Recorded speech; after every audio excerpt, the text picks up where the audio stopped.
TAS sports competitions are the focus of the associated schools. These sporting competitions are organised for 8 co-educational independent high schools in Brisbane, Australia. And let me tell you, as high school sports competitions go, this one is definitely worth watching.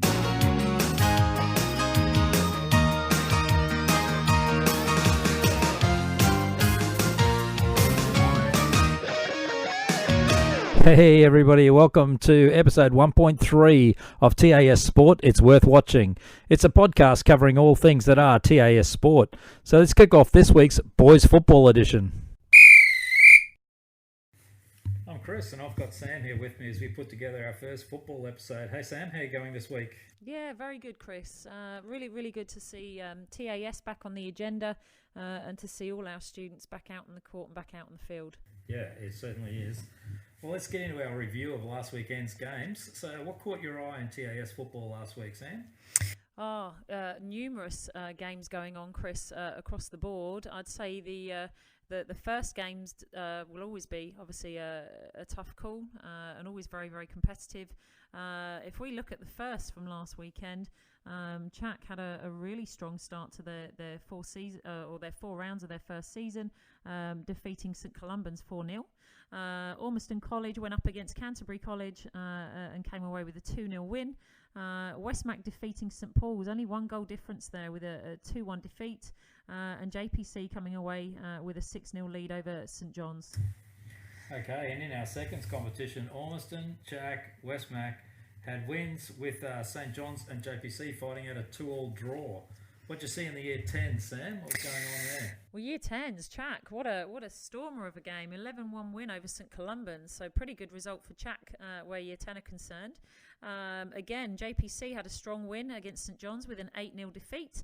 And then we had a 4-1 win for Westmac with St Paul's, and Ormiston College against Canterbury finished in a 3-3 draw. Yeah, and in Year 9, Chack were clear winners again in the Year 9 comp, and Ormiston accounted for Canterbury. And both St Paul's and JPC had close wins against Westmac and St John's respectively. So Year 8, Sam? Year 8's again, Chris, some strong wins. Soccer certainly, or should I say football, sorry, it's the English in me. We had some strong wins with the Year 8. So Chack defeating St Columban's 7-1. Canterbury College taking on Ormiston with a 2-0 win. Westmac 4-1 against St Paul's, and then JPC defeating St John's 16-1. In Year 7, Ormiston and St John's also had big wins, while St Paul's got a closer fought win against Westmac. And I don't really have a score for that other game with Chack and St Columban's, but I'm sure that they had a good game between themselves. That's our quick recap of last week's results. We have a couple of special guests here today. Welcome to Lucia and Jess. They're both from one of our TAS schools and both have had interesting sporting careers, which includes plenty of times that they've represented their school in TAS competition. Welcome, girls. Oh, thank you very much. Good to be here. Thank you. Well, to start off, I'll just get you to tell me a little bit about yourselves and what your sporting journey has been like prior to this year. So we'll start off with you, Jess. Hi everyone, my name's Jess. I am currently in Year 12. I've competed in TAS Sport since Year 7 and I compete in swimming, athletics and cross country, and then I play basketball, netball and touch. Outside of school I do competitive life saving, so that involves doing pool rescue, so in the pool towing mannequins and racing in the surf. I've made Sunshine Coast, Queensland and national teams and competed overseas in England quite recently as well. Oh wow, that's pretty cool. What about you, Lucia? What's your story? So I've been at this school since Year 2, so I've been involved in TAS Sport since Year 4, playing all the way up, but got more involved as it got to Year 7, playing a range of sports, netball, basketball, touch, athletics, cross country, everything. That's really helped shape my ball skills and everything outside of school. I started off as being a netballer outside of school, but my current sport that I'm playing is AFL. I'm currently a part of the Lions Academy, hoping to get drafted through Pathways. I play in the Quaffle W, which is the one below the AFL, and I've played state and nationally, so Yeah. Cool, that's pretty good. I mean, pretty high company here. So, girls, you play sport pretty much every term for school in the TAS competition, and you also play outside. So, just going to ask you a little bit about 2020 and what it's been like this year, because obviously with last term being no sport and this term being even different sport. So, how has 2020 been for you? So it's been a bit of a roller coaster this whole year. Term 1 was pretty normal. We had basketball, which was good. Term 2 came round and we got told that we wouldn't be playing sport anymore, which was a bit of a shock to everyone. And both outside of school, I wasn't playing any sport outside of school either. So I kind of had to leave it up to myself to find stuff to do, keep active in ways, because gyms ended up shutting. All training ended up shutting, so it was good to find ways on how I could cope around not having sport on, but it was also hard because obviously as someone who plays a lot of sport, I've normally got a lot of training and everything around me provided, so. Yeah, that was a similar story for me, I guess. I was really disappointed that TAS swimming was cancelled, as it was going to be my final year and I'd competed in it every year. So that was kind of hard to deal with. And then just the bad news kept on rolling in. And same story as Lucia, all trainings were cancelled.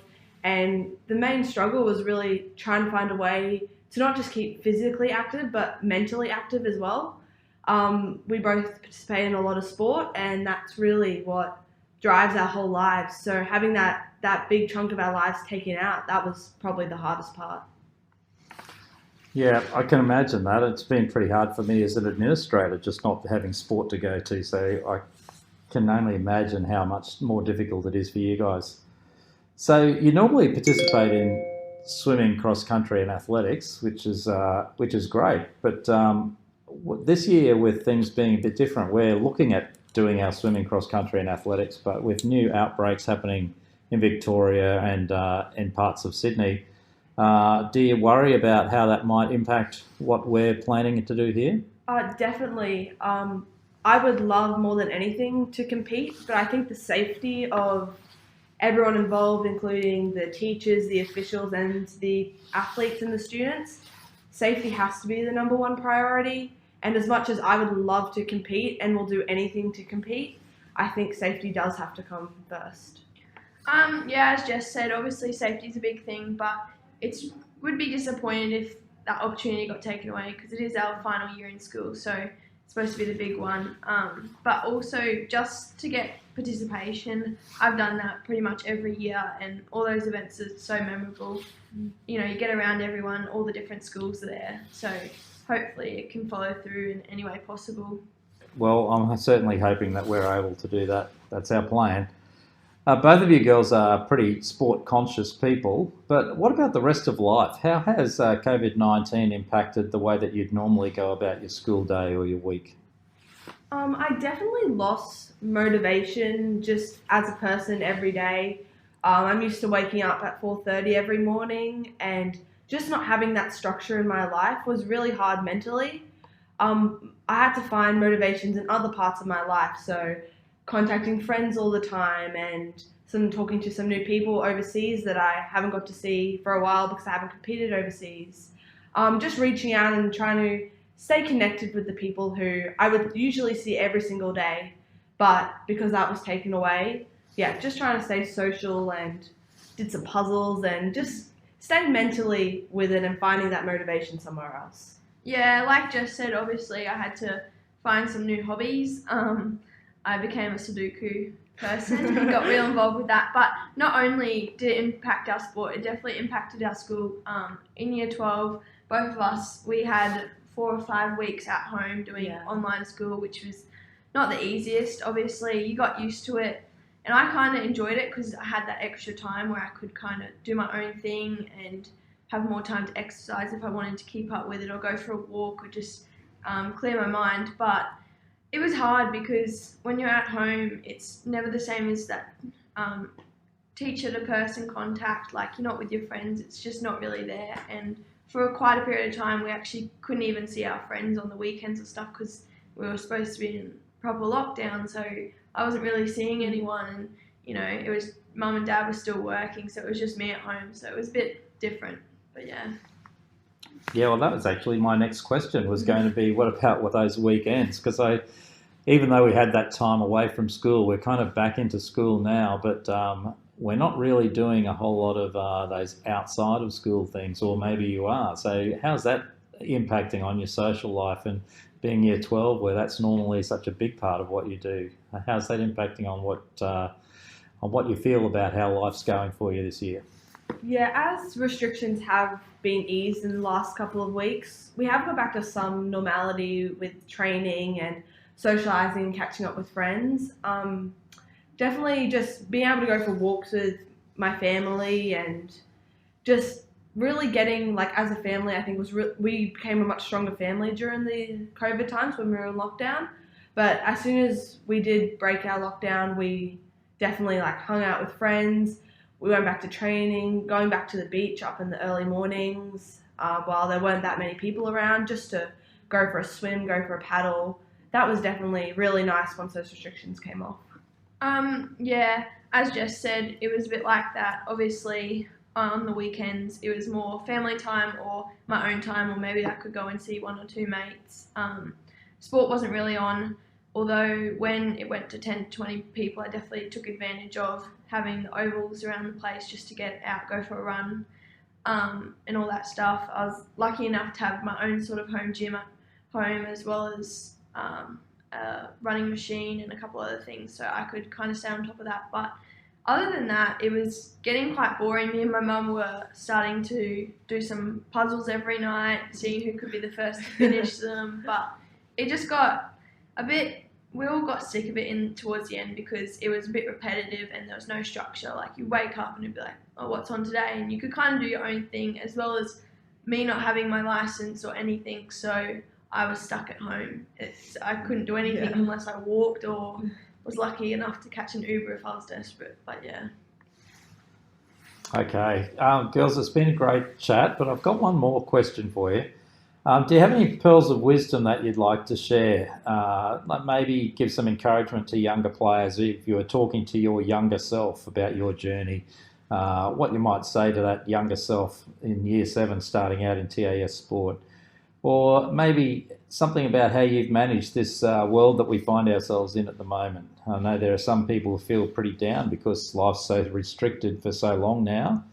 It isn't really easing off much with those new cases being found. So do you have any messages for how you managed to maintain positive throughout this?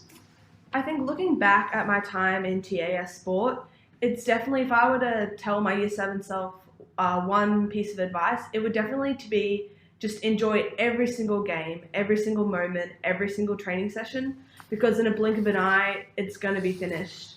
I remember my first game in year 7 playing netball. I remember all those times and all those Saturday mornings, and I can't believe it's gone so fast. So definitely treasure every single moment you have playing sport, because as we've seen, it can all be taken away in an instant. Yeah, definitely. I would say to my younger self to try everything, try new things. You know, I wasn't the kind of person who liked running, but I still do cross country, and I am still doing it now. And just all the different sports, try and do a sport every term if you can, even if you're not good at it. It just gets around each other and you bring the community together. Also, just with everything, never give up. Like, always try and find a positive out of a negative. You know, there's always something there that you can go, I'm grateful for this, I'm grateful for that. Especially with everything being so hard now and restrictions and everything, you just gotta find yourself, find something and stick to it and stick with it, and you'll be right, and just keep going. That's great. Thanks very much. It's been fun, girls. I've really enjoyed our chat this morning. Thanks very much for coming in. Let's thank you to Lucia and Jess, and we might move on. Thank you very much. Let's play a game. Okay, this is called Toss Up, Sam. I'm going to present 2 scenarios, and I want you to tell me which of those is more likely. So the first one is, there will be more than one draw played out in a local derby this weekend, or Westmac will win at least 4 of their games at home against Chack. Oh, I reckon, Chris, when you weigh up how the first round's gone of this season, I'm going to put my bets on there being more than one draw being played out in a local derby this weekend, I think. So, Chris, here's one for you. Last weekend, there were 9 games where the winning margin was more than 5 goals. Your toss-up is the following.